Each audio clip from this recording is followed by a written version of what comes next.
na na na. Family goes, oh na na na. Oh na na na.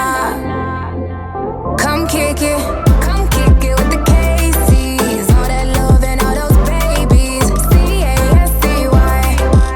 Welcome to the lives. Welcome. C-A-S-C-Y. DJ Envy and Gia, oh oh. It's time to kick it with the Casey's. You're tuned into the Casey crew.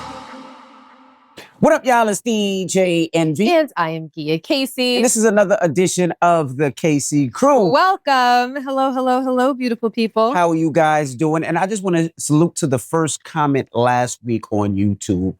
She went out of her way to say, DJ Envy, your face looks immaculate. Your face is glowing, it's shining, and I would love to know what you do to your face to make it shine so better. She said nothing about you. She just said all about me. So I just want to say, I think I read that comment. oh, you jealous? And I think you she jealous? said, thanks to Gia's skincare regimen. I don't know if she said that, but you're Something jealous. like that? You're jealous. So is Mercedes. Mercedes calls me every day. Can take a picture of your skincare. Take a picture of your skincare. No, I sent it to her. I sent your entire regimen. why would you? You're trying to gatekeep skincare? Yes. You're trying to gatekeep glowing skin? Can't look as good as me. Yeah, but salute to you. I seen your message and I appreciate it because it takes a lot to actually do it every stinking day in the morning and night. So it is a lot. So thank you for noticing. I appreciate you. You should appreciate me. I appreciate you too. Okay. All right. Well, let's get the podcast cracking. We got a lot to discuss, a lot to talk about. Now, I seen this about a week ago, and when I see something online that I want to discuss, I usually send it to Mercedes right away, so I won't forget, I won't lose it. Then I go back into our text or DMs to find it. Now, this was a good topic. I want to take it outside of the people that were talking about it because I just thought it was a good topic. What the girl said, or what the young lady pretty much said, was that she was traumatized from a previous relationship, and she was bringing that into her new relationship. She was talking about checking her man's phone. And she says she checks her man's phone each and every day, even though her man does nothing. She just randomly takes the phone, scrolls to go through his text messages to see what he's looking at on YouTube or internet, and checks his DMs and all of that. And she was saying for that, it makes her comfortable in her relationship. And then they asked, well, does your man do that to you? And she was like, not that I know of, maybe when I'm sleeping, but not that she knows of. And I wanted to talk about past trauma and how it affects new relationships and what's your thought about it. Does he know that that she goes through his phone every day? She says yes. At times he knows because I will take the phone from him and look through it. Okay. So what's your question? My question is, let's talk about past trauma going into new relationships, right? Mm-hmm. Because we all know if you've been traumatized, it's something that will always come back up. And it just doesn't have to be relationships. If you've been robbed before, if you hear the door open up, your ears are going to perk up. If you're dating somebody and somebody says, hey, I didn't answer my phone because I was sleeping. And let's say a past relationship has said that and that person was actually cheating. That's going to put your ears up a little bit. So I wanted to talk about that a little bit. How much of a past trauma should you bring into your new situation? Or should you automatically try to start over and say, you know what? I'm washing my hands with the situation. I'm going to let him be the reason why I start doing the things that I do. Or her be the reason why I'm going to start doing the things that I do. I don't necessarily think that bringing past trauma into a new relationship is a choice. Okay. People don't choose trauma. Mm-hmm. People don't choose trauma. It's a natural reaction. Well, trauma is the result of being the victim of a negative circumstance. Correct. Right? And that leaves footprints within you. Right. It leaves footprints in your psyche. It leaves footprints in the way that you interpret life from that point on. But you have the option, right? It's not like it's you have the option of doing it or not. She knows she's going through her man's phone. So she has the option of saying, I'm not going to do it because I'm not going to let it affect me. She's basically saying it affected me and maybe I didn't know. Maybe I was stupid. Maybe I didn't see. But now I'm not going to let this happen on this time. Okay, let's talk about it. Sometimes, first of all, we're not just talking about trauma. You're talking about a person's response to trauma. Okay. Right? Yep. Sometimes the response shows up as a lesson learned. Do you understand? Mm-hmm. So in simple terms, if you're walking across the street and you get hit by a car, Maybe it's because you didn't look both ways. Mhm. So the trauma is the fact that you got hit by the car, but the lesson is to look both ways. But that is true. Do you understand what I'm saying? But So it can affect a maybe, relationship a lot different because your trauma is affecting me now. but maybe it should. Maybe these are lessons. And I'm not necessarily speaking about, Nancy Drew over here that's, going through her man's phone. I'm not saying that that's a good response or a good lesson. I'm just speaking in general. Sometimes what you learn as a result of a negative experience, you need to carry throughout life so that you don't make those mistakes over and over and over again. So are we talking about the broad topic or are we talking about her going through her man's phone? The broad topic, because I'm sure a lot of people keep whatever traumatized them in a relationship before they might do in a relationship now, right? And the reason I say that is because you can fuck up a new relationship based on that. Because now you're saying you understand the trauma. You understand walking across the street looking both ways like crazy now because you got hit by a car. But now here's an individual that never hurt you. Never Doesn't did any. have a driver's license. Yeah. Never doesn't have, but never hurt you. Never did anything to you. Yeah. Never. Just a guy that says, hey, I'm dating this woman and I'm enjoying it. It's going to get to a point where he's going to be like, fuck this shit. She don't trust me and I'm tired of it. It's going to get to that point because it's like, I haven't done anything. So what does that mean? When I say I'm going out with the fellas, you're going to follow me? Like, you are so traumatized from your past relationship. You're bringing it into the new relationship. And it might be funny now. And it might be cute now. But it's going to get to a point where it'll be like, bitch, I'm not giving you my fucking phone no more. No, stop following me. Yes, I found a tracker on my car. Yes, you're listening. You're listening to my conversations. You put it on speaker. I want to hear what they're saying. Like, it gets to the point where I'm not doing nothing. And if you can't trust that, then I don't need to be in this situation. And that person could be ruining her relationship. She could be blocking her blessing in that way, where it's like you have to. Now, I'm not saying be stupid. I'm not saying go into a situation and be like, I'm totally starting from zero. No, things in the past that you learned from a past relationship should go into your new relationship, but not to the point where it fucks up your new relationship. Oh, well, I think that that's the caveat. Not to the point that it ruins your new relationship. If you check my phone every day, every 2 days, I'm just going to get another phone. I'm just, like listen, there's always a means to an end. If I'm with someone who I know that he checks my phone every day, I'm just going to have a secret phone if I am hell-bent on doing wrong. Correct. That isn't going to get her where she needs to be in the relationship. What you need in a relationship is to establish trust. So I don't think that we can put a blanket statement on parlaying past trauma into new relationships, because I think that there's times where it's appropriate. And I think that there's times when it's in fact not appropriate. So if someone has proven themselves to be a trustworthy person, going through their phone is a violation no matter how you look at it, unless he's okay with it or she's okay with it and they hand the phone over to you. But that just looks like it's okay on the surface.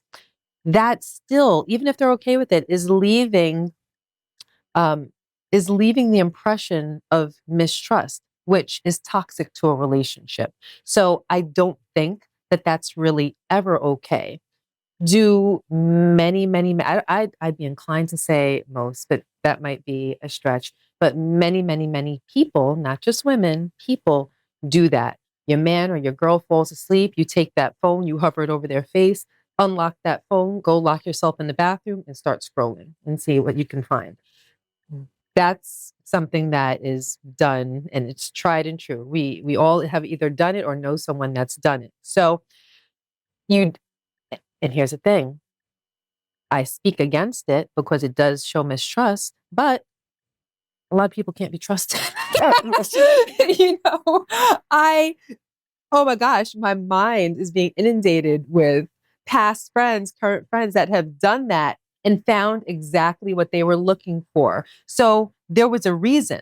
So in that case, were they wrong? I guess on the surface, yeah, they were wrong, but they found something. Right. And some of them ended their relationships as a result of what they found. Some of them decided to stay together, but at least they have the information that they need to make an informed decision about whether they want to carry on in that relationship or not. What do you think about that?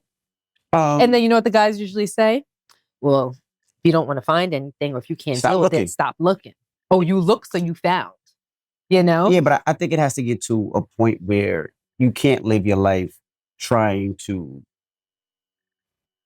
and I don't want to call it an insecurity, but it is kind of insecurity. Your insecurities from what your past relationship did to you shouldn't affect your new one, because you'll never be happy in life, because you'll always be looking for something, right? And especially if you have kids, Mm-hmm. meaning I don't have anything personal to myself anymore, Mm-hmm. right? You know what I'm saying?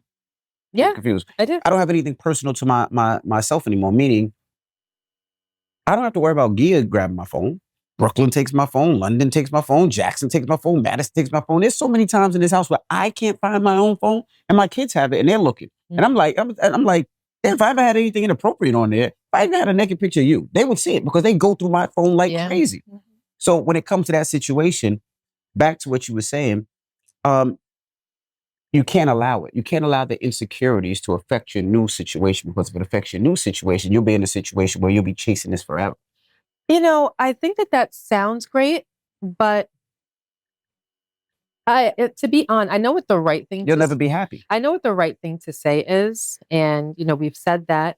But if I'm really, really thinking about it, and I'm thinking about all the people that I've known that have been in this exact situation, the evidence has shown that oftentimes the person that they trusted was not trustworthy. And they may have been signaled to do that based on trauma from a past relationship. Maybe a past relationship taught them that they should be going through the new relationship's phone. They did, and it unfolded all of this evidence. So yeah, but were they wrong? Were they wrong? So do you be morally right and say, well, I'm not going to feed this insecurity. I am not going to exemplify mistrust in my relationship. I'm not going to go through this man's phone and live in the dark. No, a lot of people I'm talking about didn't necessarily have a reason. They were just curious. I want you to think about it, though. As a woman ever say, I went through my man's phone like crazy and found nothing. You don't really hear that, right? Because after you go through the phone and find nothing, you don't want to blurt it out that I'm going through my man's phone all the time looking for something. No. Yes, friends do. We do. To yourself. And you don't do it publicly. And you don't do it on Instagram. But if you find something that you're not supposed to see, you'll do it on Instagram, social media, TikTok, X, MySpace, Black Planet, and all the other ones. If you find something, he's a dog, he's a this, he's a that. But never once you'd be like, I overreacted. I went to my man's phone today. No. I went through my man's phone every day for 12 days and found absolutely nothing. Girls do. I don't ever hear that. Girls share like that. And for the record, some of the people that I'm talking about are men. I'm not just talking about women. I have known men who have gone through their girl's phone or their wife's phone and found. This is not a one-way street. Both sides of that is true. Equally do it. That's true. Equally do it. This is not a woman insecurity thing that we are discussing. This is a human insecurity thing.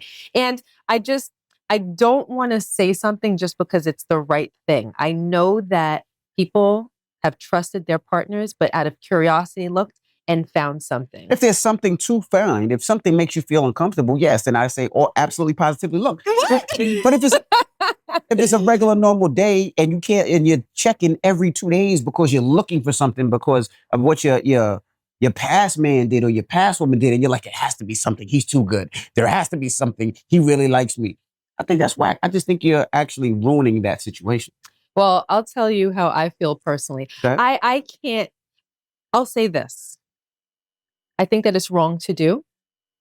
And I do think it exemplifies mistrust.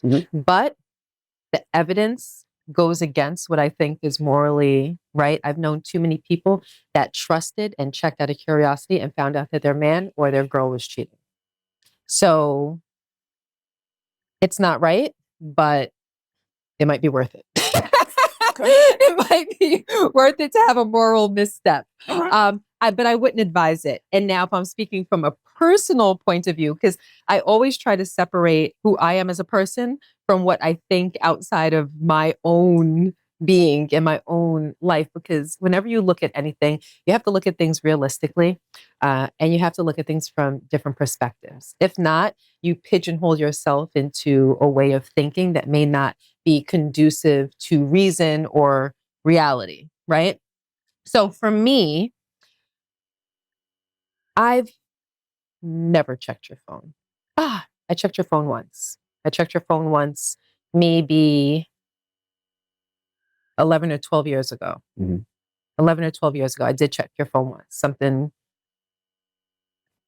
didn't feel right that day. I checked your phone. I didn't find anything. And then I told you. Do you remember? That's something that as a man, you probably want to forget. So I probably don't remember at all. Okay. That was the only time that I checked your phone. And this was... But we have a phone-up relationship. That's why I said this was like 12, maybe 13 years ago. And for people that don't know what a phone-up relationship is we leave our phones face up. She knows my code. I know her code. I can grab her phone and take it to work. She can grab my phone and take it to wherever, to get her nails done, to go to the mall, to whatever she has to do. It's really, like, as you can hear, my kids will take my phone and like, Dad, I'm taking your phone. It is what it is. There's nothing in my phone that my wife doesn't know about other than me probably hitting Mercedes and be like, she's late again. She's late again. Other than that, and she probably knows that anyway. Not in 2025, though. And we're also tapped into each other's Instagram. So I can pick up my phone and just press a button and then be in his Instagram. I could change his captions or check his DMs if I want to. And he could do the same for me. So, which is awkward. Only one time. What do you mean? It was awkward one time. When was it awkward? You left a comment on my friend's wife's. Yours too? Oh, and Mercedes too. And was like, I'm not that responsible with that. I guess she had a nice outfit on and she put the hard eyes, right? And then I just happened to see it. I'm like, I didn't put that, but it was Gia forgetting that she was in mine. Oh, and putting a hard eye. She did that to you too? You did it to Mercedes too. I've probably done it a bunch of times. But all my friends know, so they probably was like, that's it. Like, it's like, they know. Yeah, I might be in his Instagram. Like, I grammatically correct his captions, like, all the time. Because I'll look up like, that's not right. That's not correct punctuation. And I'll just go in and then I'll forget that I'm in. I don't close out. And then I'll carry on. And we follow a lot of the same people. I'll be like, oh my God, she looks so cute. Hard eyes, hard eyes, hard eyes. And they'll think it's Rashawn, but whichever way. So we have what he calls a phone up relationship where there are no boundaries. We're into each other's communications, emails, just everything. So we have full eyes. But even before that, and with the exception of the one time that I told you about, I've never checked his phone. And the reason is because... I check her phone all the time. What do you mean? I go through your phone all the time. I'm nosy. Wait, nosy, curious, or dealing with past trauma? All of the above. All of the above. I go through Gia's phone. Nah, I'm just bugging. I don't. But I'll pick up Gia's phone and go through your Instagram, but I don't look through your text messages. But you are... I'll ask you. But you're a curious person. I am. But there's nothing to find in your phone. Your phone is boring. This is true. Your phone, there's no juiciness on the phone. There's no, well, girl, let me tell you this. Like with Gia, most of her friends call her. So I just have to act like I'm sleeping and listen to their conversations. You do that. All the time. You do. He has laid in the bed next to me and pretended to sleep while I'm sitting there having a full-blown conversation. And then 2 days later, he'll bring up one of the topics and say, hey, so what happened with so-and-so and whatnot? And I'm like, you were awake that whole time. You're like, damn straight. But here's another thing. My friends also know, because if you're a longtime podcast listener, we had a whole topic some years ago about when your friends tell you something in private, meaning secretive, do you go back and tell your boyfriend or your spouse during pillow talk? Do you share your friend's secrets? And I told him that I did not. And he got very upset with me when he learned that there was things that I would learn of that I didn't share or didn't doubly confide in him with. And do you still feel the same way about that? Not as much.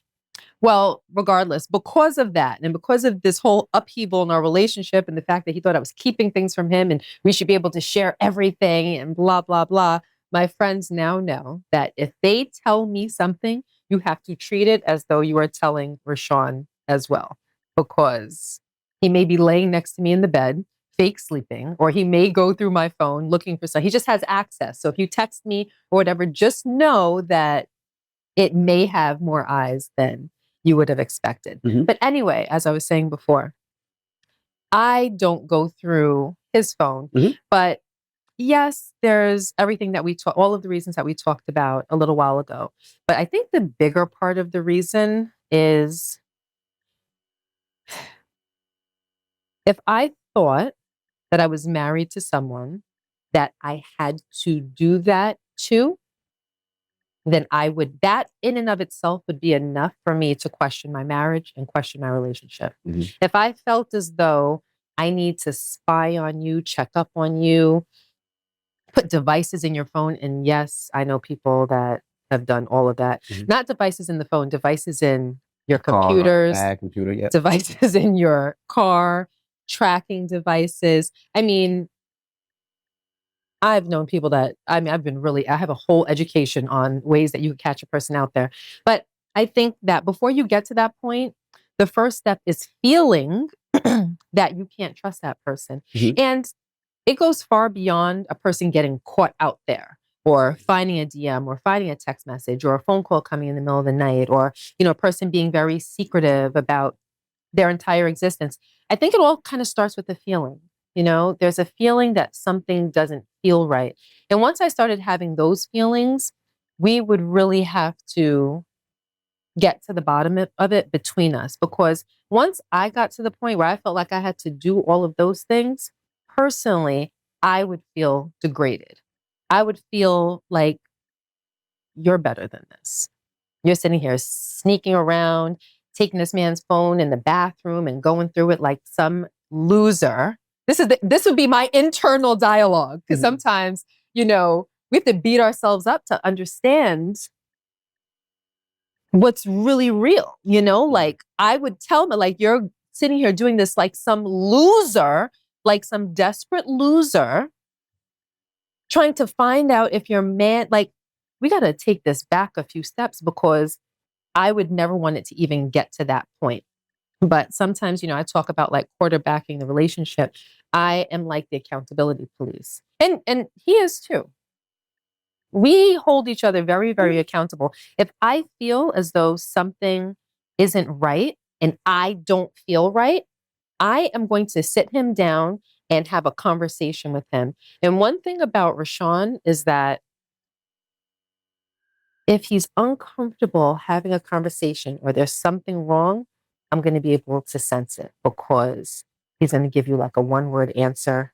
He's going to avoid the conversation. He's going to kind of back away. He's going to change the subject. And then I would say, maybe there's something here, and then it would definitely turn into me badgering him and me really pushing to get to the bottom of it. Because a lot of times a simple question isn't going to do it because a person is going to, as he says, all the time, deny, deny, deny, right? So I personally wouldn't do it for that reason.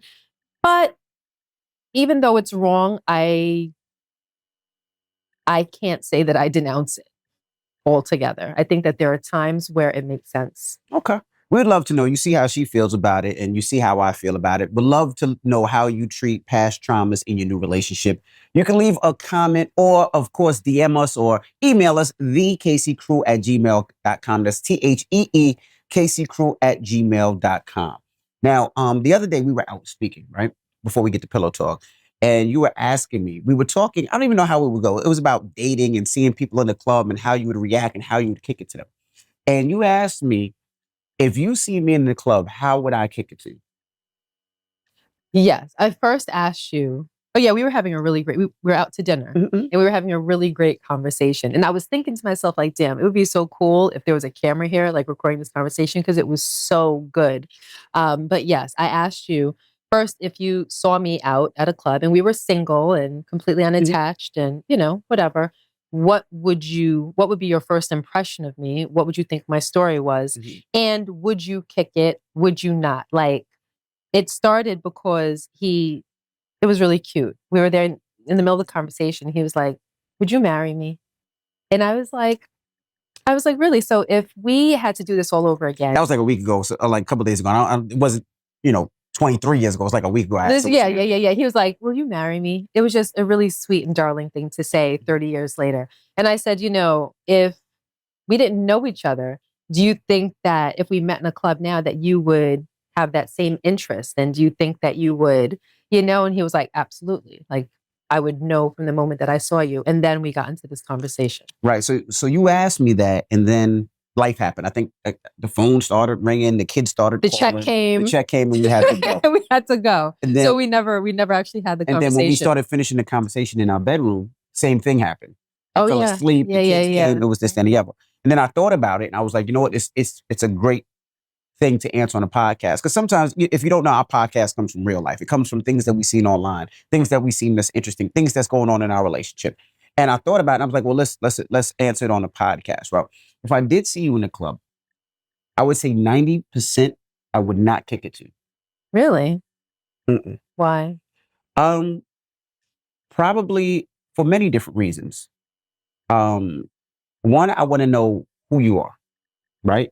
And you'd be like, well, how do you know who I am without talking to me? There's so many different ways. There's Instagram, there's MySpace, there's Black Planet, there's X, there's TikTok, Snapchat. There's so many different Black ways. Planet still exists? I don't know. But the reason I say that, I would want to learn who you are first. I wouldn't kick it to you right away, because in this day and age, you can see how somebody likes you from how they respond to your social media. And it sounds so trash. It sounds so whack, but it's the truth, right?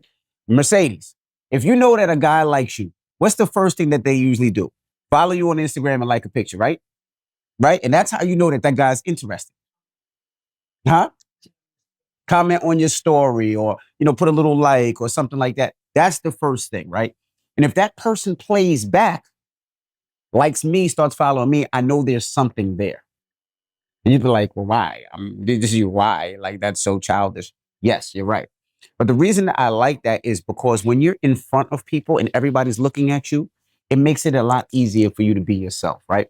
I don't want to kick it to you, and you possibly could get married. You possibly could be married. I don't want to. You would see if I had a ring. Well, in this day and age, you're gonna wear your ring to the club and possibly get knocked over the head, and somebody robs you for your ring. I don't wear my ring to the club. Exactly. So, if that's the case, I want to make sure that you are available. How do I know you're not gay? A simple, hi, how are you? My name's Rashawn. What's your name? I noticed you. But I thought that you were X, Y, and Z. I noticed women sometimes, men sometimes be a little bougie in the club. So it's easier to have a real conversation where the music's not blaring. You're not walking to your section. People are not around us. It's easier to have that conversation and really understand where you're going. So to answer your question, no, I wouldn't kick it to you that night. But I would halfway stalk you. Meaning I would try to find out who you are, who you were with, see if I can see who you speak to in the club, and be like, I can find out who that is. And then almost see the next time you go out and try to pop up at that event. So let's say you go to a day party. How would you know if I was popping up if I was going to go to an event? I can pretty much see I'm hanging out with the girls, seeing what girl, like if you hang out with Mercedes be like, I'm going here to this club. There's ways. Do you know how much effort you would have to put into finding out where I'm going to be on a particular night? Because most people don't post where they're going before they go. You see the pictures and videos while they're there or after the fact. I would try to figure it out. You would go through all of that trouble just so that you wouldn't be rejected in real life? Yes. It's the truth. Are you that scared? Would you have been that scared of rejection? Yes. Or me saying that I'm gay, or me saying that I'm married? Yes. But that's not a scary thing for a person to say. It's not a scary. It's not a scary thing. People are married every day and they don't walk away crying. But it's not a scary thing. But sometimes I want to see who I'm talking to, right? Because I think bitches is crazy, right? So if I see who I'm talking to, and you can be like, I think dudes is crazy because I think that they are. But you kind of want to see. I want to know who you are. What's your background? Are you a crazy, or you got 4 kids? Or are you a crazy baby mama? Or do you have a dude that's You're not proposing to me. You're just asking me for my number or my social. That's just who I am. If I want to talk to you, I want to know. I don't want to get too far down the line and find this out later.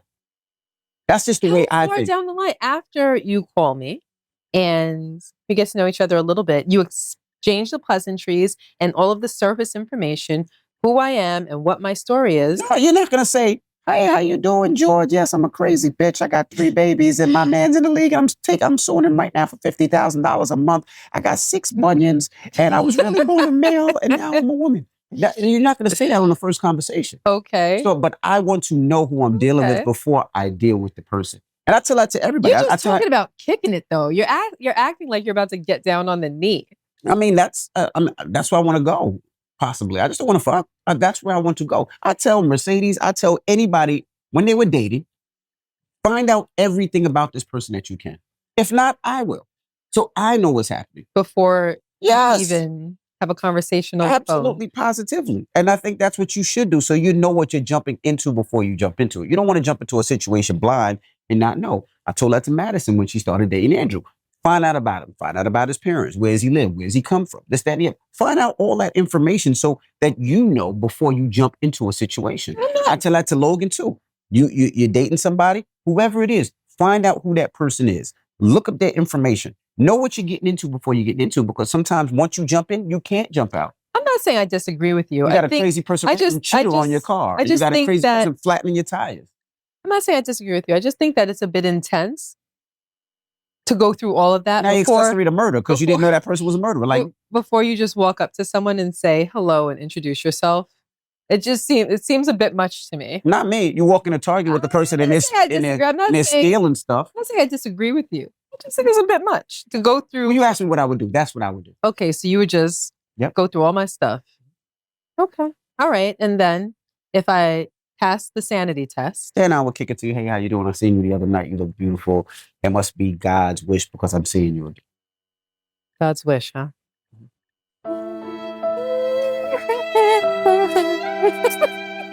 Get that little laugh right there?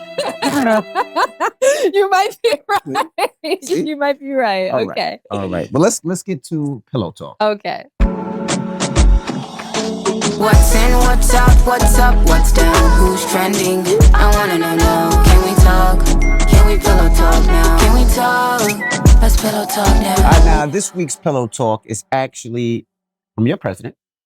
Who's president? Yours. Yours? He's his inaugurational weekend. Now, we actually are taping this on the day he is, I was going to say he's inaugurated, but he is, what's the term?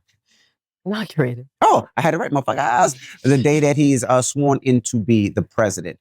And people were talking about some of the events around his inauguration, right? They were talking about the events that Snoop was performing at, Rick Ross, Soulja Boy, and Nelly. People were upset about this, right? Mm-hmm. Now, the event that Snoop, Rick Ross, and Soulja Boy were performing was a crypto event around his weekend. Nelly, I believe, is actually performing at the inauguration event today, which is the day we actually tape this on Monday. So hopefully you get this Tuesday night or Wednesday morning. So we haven't seen Nelly perform today yet. Or heard stories as of yet. Yes. But people are saying that they are very upset about what's happening. Now, Gia sent me this post that I'm going to read. Erica Alexander, who's a friend, actually posted it, and it came from Rosie Perez. So I just want to read it and what she said and get your comments on it. All right. So this is from Rosie Perez. She says, Dr. Martin Luther King Jr. once said, there comes a time when one must take a position that is neither safe nor politic nor popular, but he must take it because conscience tells him it's right. It is with deep anger and disappointment that we witness artists like Snoop Dogg, Nelly, Rick Ross, and Soulja Boy choosing to perform at Donald Trump's inaugural ball. For decades, these individuals have been voices that resonated with pain, resilience, and aspirations of Black communities. Their artistry has often been grounded in struggles of African Americans and the fight for justice. Yet, the decision to align themselves with an administration that has consistently disregarded the humanity and dignity of marginalized communities feels like a betrayal. It sends a troubling message, one that contradicts the values of unity, equity, and progress that our ancestors, including Dr. King, fought so hard to achieve. In times like this, we must demand accountability from those who represent our culture. Performances at such events are not neutral acts. They carry weight. Standing on that stage is a choice to either endorse or reject the oppression we continue to face. To those who have taken that stage, we ask, what does your conscience tell you? Are you truly listening to the voices of those who made your platform possible? Now, more than ever, it is imperative that we stand firm, guided by principles and a commitment to justice. We will not be silenced, nor will we stand idly by when those who once spoke for us choose to stand against us. Rosie Perez. So question, what are your thoughts? You want me to start? You can start. Okay. Now, this is the thing. I don't know much about each and every artist, right? I do know a lot about Snoop. He's been on the Breakfast Club several times, and I spoke to Snoop outside of the Breakfast Club. Of course, I know Nelly. I have a great relationship with Nelly. He's been on the Breakfast Club numerous times, and Nelly has. My first tour was actually with Nelly, and I speak to Nelly periodically. So when I hear those artists doing something, right? And Nelly said that I didn't know who I decide to vote for, or what my political stance depends on how my fans like me. Um, and let me tell you why I'm not mad at that statement. When they asked Michael Jordan a long time ago, who are you voting for? What, where do you stand? Michael Jordan, I'll say allegedly, he allegedly, because you'd have to find the audio. He allegedly responded, I don't have a stance in this. And they said, well, why? And he says, both Democrats and Republicans buy Jordan, right? Right? That's what he said. Mm-hmm. And that's where his stance is.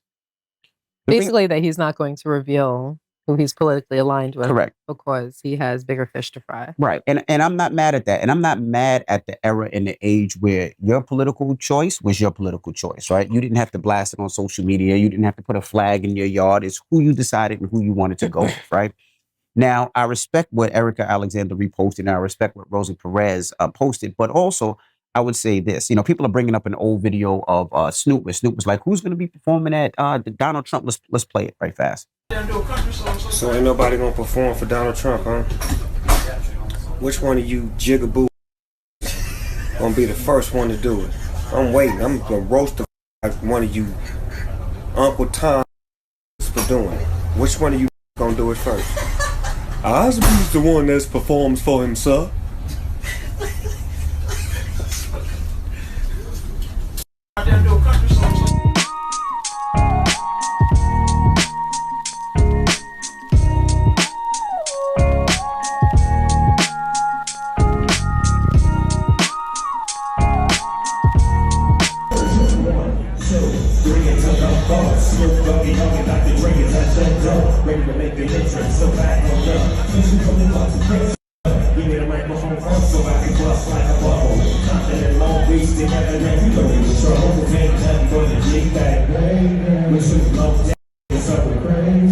And people brought this old video up. Now this is how I look at it. This right? video's from 2017. Correct. Right? Right, when Trump won the first time. Now this is how I look at it. And people will say, oh, you go back and forth and this, that, and the other. You don't stand on one thing. And this is the reason why. I look at things from many different angles, right? Because it's not just one thing and done. When you look at and you say, well, what that person does for the community. I know Snoop does a lot for the community, right? I know Snoop created a Pop Warner League that has put so many different black and brown individuals in the NFL football. I know Snoop does a lot of projects where he gives people that don't have homes. He gives them homes and pays for their college and their high school. I know Snoop that does that on the side without it being plastered everywhere. This is what he does regardless. And he does it every year. He has his own Pop Warner team and he talks about how he guides them and he actually coaches these kids to get them off the street. Nobody ever talks about that. They don't plaster that side, right? And I know Nelly does something very similar in his city of St. Louis and how he gets kids, of course, the turkey drives and the toy giveaway, but he has a program too where he helps kids that are in those situations. He puts them in school, puts them in college. And I think he even did a foundation where he gave, I think it was 2 or 3 kids a year free college, where he paid for their college. Nobody ever talks about that. So now you can't say that he doesn't do anything for the community because obviously both of those brothers do a lot for their community and continue to do a lot for their community. So now you say, well, why are they performing at these events? You don't know what their values are and how they look at Donald Trump today. You don't know if things have changed, if the way that they look at them as a president, or you don't know if they're saying, okay, he is the president for the next 4 years. We can sit there and give him the middle finger all we want, but we have to unite as people, right? That's what they were talking about all day long about the inauguration, right? Even Donald Trump says we have to unite as people. So you don't know what their stance is by doing it. And to assume, by making an assumption, I think that's wrong, in my opinion. I think that's wrong, making an assumption without finding out why exactly that they wanted to do it. Maybe Nelly or Snoop or Ross or Soulja Boy likes the things that Donald Trump says. Today Donald Trump says, you know what, we're going to stop with the electric car mandate. right? For now on, I want you to produce cars that you want to call, and people will have the choice to buy electric or gas. There's been a huge thing in the last couple of years that they said electric cars F up the world just like gas does, right? They say that the batteries that they make, the batteries are not biodegradable. They're harmful to the world, that they're just as bad as gas cars, right? Let me ask the electric king in the room. What did you hear about electric cars and how it affects the world? He said the same thing, that it's filling up in the landfills, that it's having a negative impact on our world. And they're saying that the actual grid, if all the cars are electric, can't support it. So that's this. So he might agree with that. Then Trump came out and said, starting today, there's only going to be two genders. There's only going to be man and woman. All that other thing is out the door. Like, you can't have a third bathroom, or it's not going to happen. You're born a man, you're born a woman. Whether you like it, love it, that's what he says. And people might agree with it, right? Then he talks about military. We had this big conversation where people were fired and people were taking out the military because they didn't want to take the vaccine for COVID, right? People were saying that it wasn't tested enough and they just weren't comfortable. And if you didn't, you were kicked out of the military. Trump said today that, I'm just telling you some of the things that people agree with. Trump said today that, if you were kicked out of the military because you didn't take the vaccine, we're going to reinstate you in the military and give you all your back pay, right? Some people agree with that. Some people agree with the taxes. Some people agree with certain things that Trump says. Now, on the other side, some people agree with a lot of the things that Joe Biden did. Some people didn't. So because somebody is performing at a Trump inaugural ball does not mean that that person is bad, in my opinion.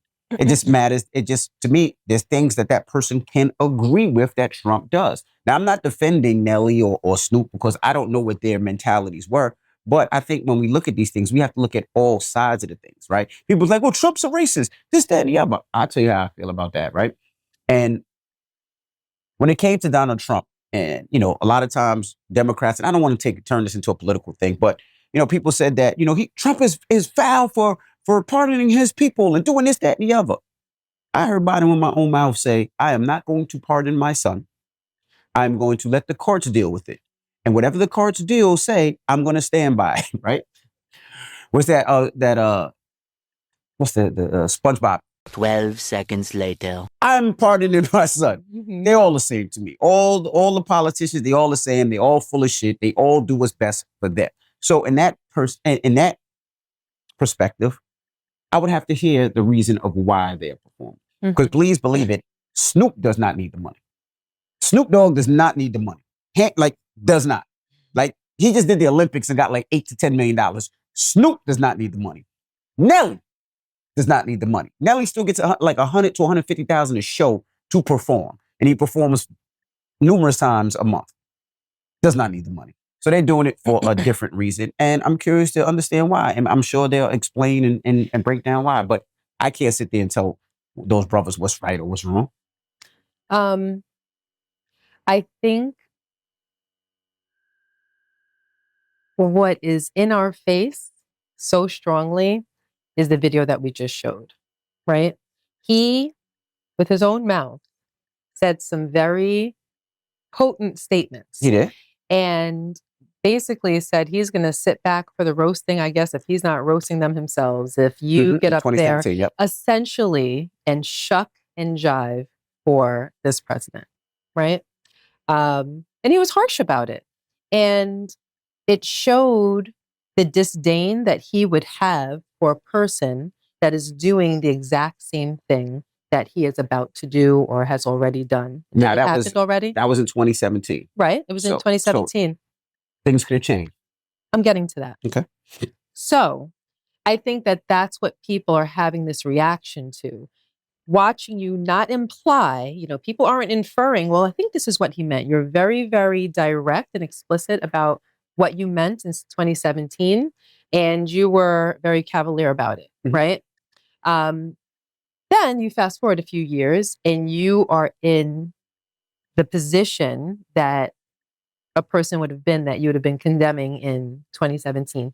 So on face value, it makes you look like a hypocrite. Mm-hmm. So with that, and it also gives people the impression that you can be bought. But let me ask you a question. Him performing at an event that weekend, I also see people say it's kind of like Super Bowl weekend, right? You're not performing at the Super Bowl, right? Let's say the NFL does some fuck shit.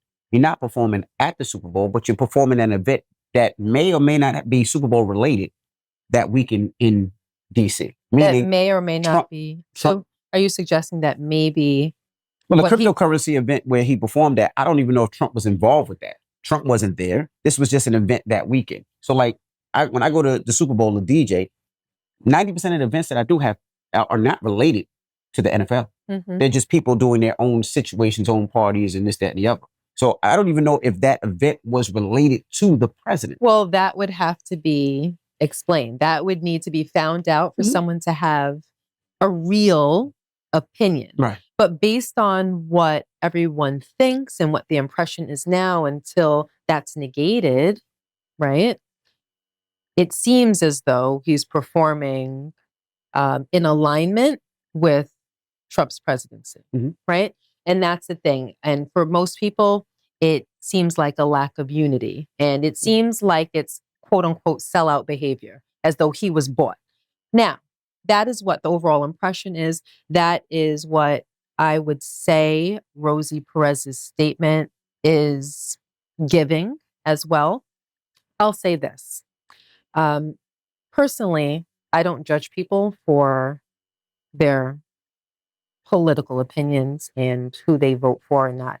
I may have my own opinions about, with a candidate you support, yes, but I have learned to stay far away from politics when it comes to choosing friends, etc., because it's so complicated. It can be so complicated. And with Snoop, again, this is something that he said in 2017. Many years later, he could have grown, he could have evolved, he could have changed his mind.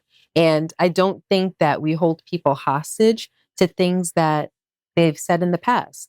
I might change my mind about something that I said a month ago, because as we live and we learn and we're exposed to new things, we have the God-given right to change our minds. So I wouldn't crucify him for that. And I'll just say this.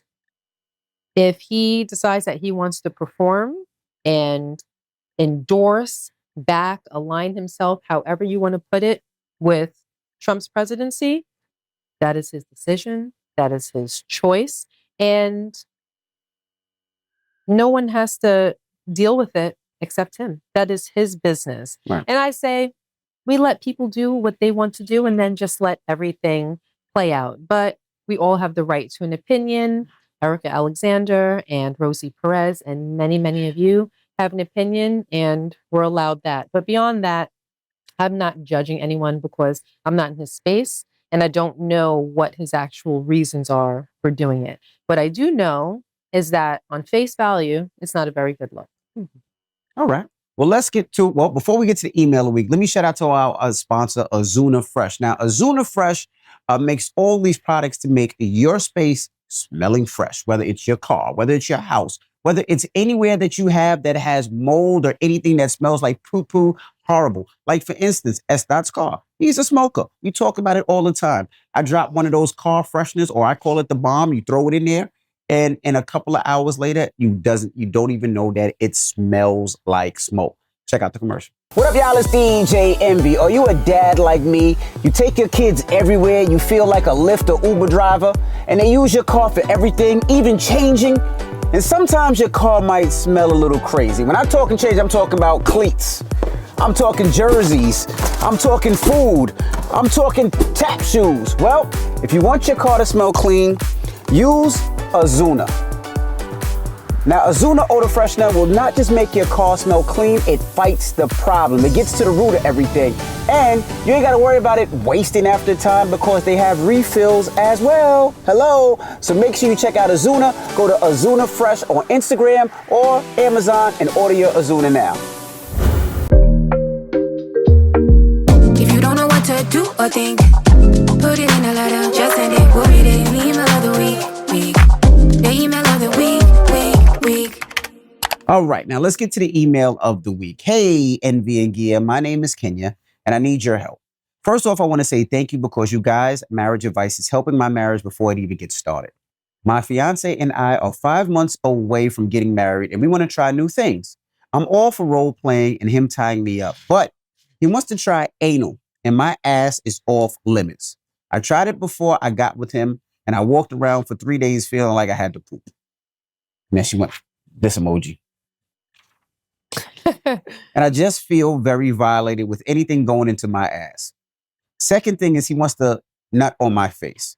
Now, I feel like this is something he may do to a girl he's just effing, but I'm soon to be his wife, and I just think it's disrespectful. I really take you guys' advice and apply it to my relationship every day, but I really want your thoughts on should I try anal, even though I know I don't like it? And do you guys think nutting on someone's face is disrespectful? Thanks in advance, Kenya. So many people feel that way about the... Oh, nutting? No, on the face. on your face. Yeah, a lot of people do. You should tell that them way. how, like, why your face is always shiny and clean. I think this is the perfect opportunity to tell them why. New take on skincare. Actually, I did see something online about it yesterday where a girl actually took her man's nut, put it in a Ziploc bag and froze it in ice trays. And then she would take one a day and rub it on her face. And she said that was the way to keep her face shining and looking good. She claimed it was backed by science as well, huh? I don't know if she said it was backed by science. But, I was kidding. Oh, I'm not sure. That wasn't a real question. I was not asking if you wanted to try. That's very funny. Did you actually? You didn't read that. I swear. Really? I'll find the video. We'll put it in right here. If you're triggered by this video, you'll probably want to go ahead and skip this one because today we're making noobs. N-U-B-S. Ice cubes made out of. I had the bright idea to freeze my product this time. I really enjoy icing my face, and when thinking about icing, I thought, why not experiment with one of my favorite flavors? That nutty buddy! My hormonal acne is showing out this month, so combining my two favorite methods just made sense. My husband better watch out, y'all, because I'm thinking I should make an entire ice tray out of these. Someone tried my other method and mentioned it has helped her marriage because she needs him to produce more for her skin. And for those of you saying this is nasty, live life on edge for a bit. There's nothing better.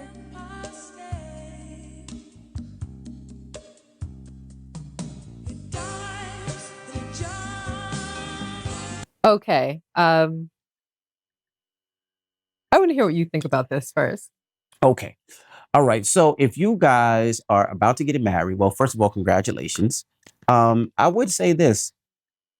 If your man has sexual desires, I think you should talk about him and at least give him a try and an option. And the reason why I say that is because if that's the person that you're going to be with for the rest of your life, right? Or you hope to be, and you don't have an open relationship, meaning you don't say, go try that with some other girls, or you want things to stay in your relationship, I would say figure out a way to give it a try, right? So anal, for instance, you said he wants to do anal. You're not really into it because you tried it one time and you said you felt violated.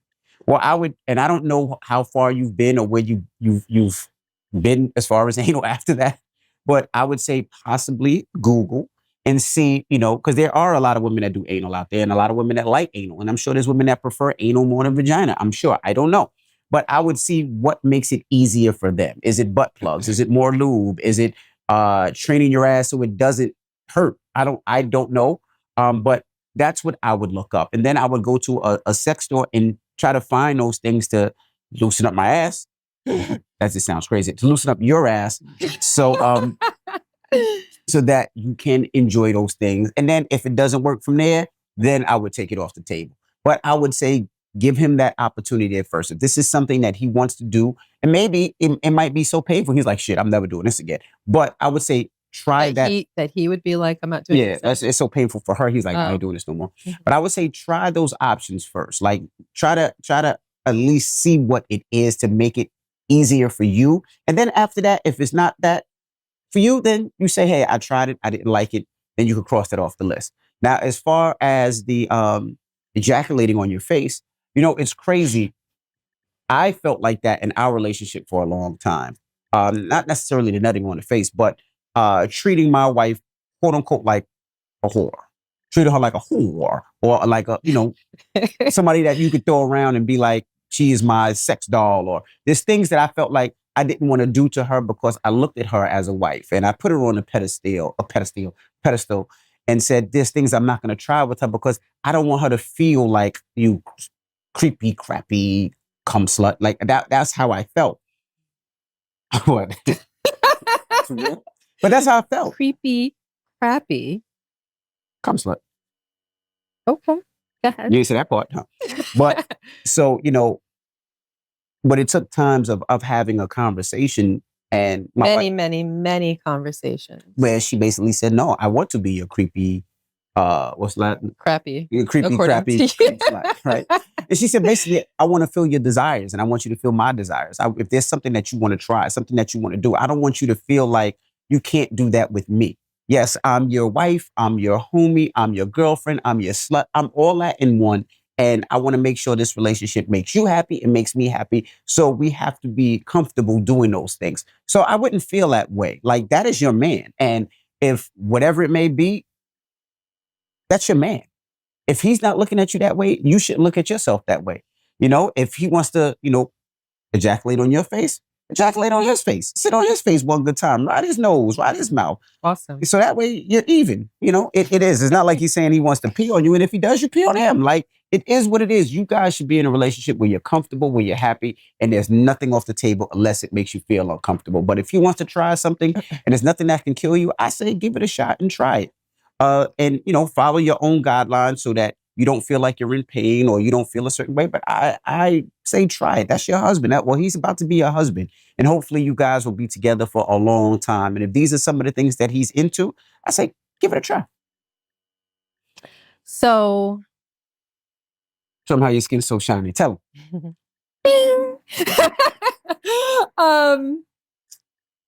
This is going to be your husband, which means that you are going to be together, God willing, for decades. And having sex with one person for decades can be monotonous, where it's the same rigmarole over and over again. There's only but, so many tricks and maneuvers that you start out of the gate with. And at a point, there's going to come a time where you're going to say to yourself, I think we might want to spice this up. I think we might want to make this a little bit more interesting. I think that I want to make this a little bit more exciting and more fun. And if you are in a sexual box that you're only willing to go but so far, then I think that it might impede your relationship and the desire portion of your relationship. Sex is so important. When you look at the world, there's so much that's driven by sex, advertisements. There's so much money in sex. A big part of the reason why people cheat is sex.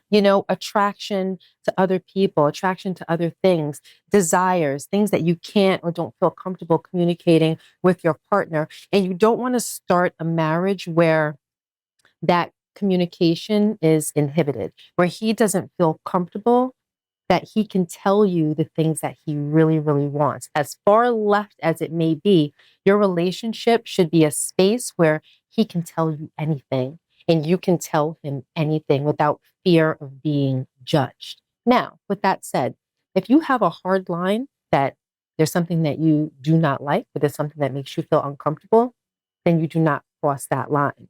So if anal is that for you, then by all means, do not cross that line. Right. But I do agree with Rashawn. Where at least make him feel as though his desires are being acknowledged and they're being heard. That you're at least open-minded enough to give it a try. Because everyone's approach to anal is not going to be the same. So the person that you had it with before, maybe he did it in a way that wasn't conducive to you having a good time. For example, maybe he was rough. Maybe he didn't take enough time with you. Maybe he didn't afford you the ability to get comfortable and to loosen up. Sometimes it doesn't happen the first time out the gate or the second time out the gate or the third time out the gate or the fourth time out the gate. Sometimes it takes a little bit of maneuvering, stretching, relaxation for you to be able to enjoy that. And then you may get to that point. many, many people do. Or you may not. But I think that it would be conducive to your relationship and to him feeling as though you care and that you're willing to at least try, for you to at least try. At least say, all right, I have a lot of trepidation. I'm not really, 2 feet in, but I'm willing to give it a shot. And let's do some research. Like, let's read up on it. Let's Google a few things. Let's get as much information so that we have the best chance of getting to the best outcome that we can. So I think that you can start with that. And then the ejaculating on your face, that's just another example. There can be tens and tens and tens of examples that he can suggest that you might shy away from, but it's nothing but an act. I don't see it as demeaning. I see it as an expression of love, an expression of fun. Sometimes, like, let's be real, sometimes demeaning somebody in sex is sexy and can turn a person on. Sometimes being the submissive person that is demeaned can be sexy and can be a turn on. Don't judge people. Don't judge your man. Don't make him feel as though, ew, that's creepy, crappy, icky, ew, Right. who would do that? Don't invite that into your relationship. Have an open mind. And I'm going to tell you what I think, just based on the email. I feel as though you may be a bit too reserved, a bit too in a shell and not what? Pop that pussy for your man. Stop that. And not open to opening up, but once you, not like that, once you do that, once you open your mind and you relax and say, you know what? It's me, it's you. We love each other. We're in this dark room. The music is going. The candles are lit. Let's just go as far as our hearts desire. If you do that, I think that it'll open up a whole sexual world that you may have never been exposed to before. Just the space of freedom and comfortability where you might surprise yourself and he might surprise you as well. And I dare to say that you would really, really enjoy it. But again, nothing that hurts you or makes you feel uncomfortable. And if you really don't like it, then disregard all of the things that we're saying right now. But I'm speaking from a place of experience because Rashawn was definitely more aligned with the way that you are. And it was me, I think, more so bringing him out of that shell because just like he said, he put me on this pedestal where there was just certain things that he did not want to do to me or not want to do with me. Mhm. And it was hindering. It was inhibitive. It was not conducive to us fulfilling our sex life to its utmost. We were just on a level here and it was fine and it was good and it was loving and it was great, but there was so much more. And once we opened up Pandora's box, we climbed to new heights and I want that for you. So don't be judgmental and don't look at things as dirty because they're not.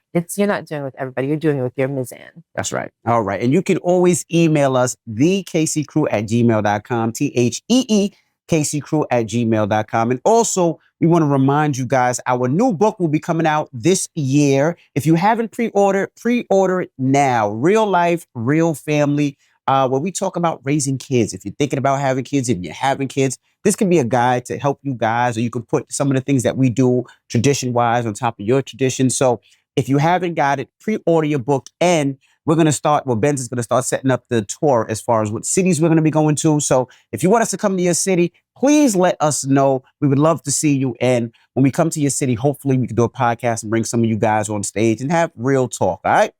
And it's time to get up out of here, man. We appreciate you guys so much. Again, the email, thekcrew@gmail.com, THEEKCrew@gmail.com. Hit us, DM us, leave comments. We read them all. And when is the cooking show coming back? There's going to be a new episode up next week. Okay. All right. And I want to EP one of the cooking shows. Really? Why? Because I want to, like, Ben's do this. Ben's, you're eating too much. Ben's, put that plate down. Benz, put the damn fork down. Benz, I'm not playing with you. Put that juice down. I want to. I mean, I would love if you can, because I'm the EP, I'm the chef, I'm the. I have too many jobs. You might fire me fast because I'm not doing the whole tape to 4 in the morning shit. So if that's the case, you might as well fire me right now. If I'm cooking oxtail that's in the oven for 5 hours, 4 hours, depending on the toughness, then it just is what it is. It's a real cooking show. Well, we're not doing it just so it looks pretty on the camera. Like, we're doing it so that it is a meal to be had. Well, you ain't firing me. I'll quit before I get fired. Okay, sounds good. All right. Well, we'll see you guys next week. I'm DJ MD. And I am Gia Casey. And that was another edition of the KC Crew. Toodles.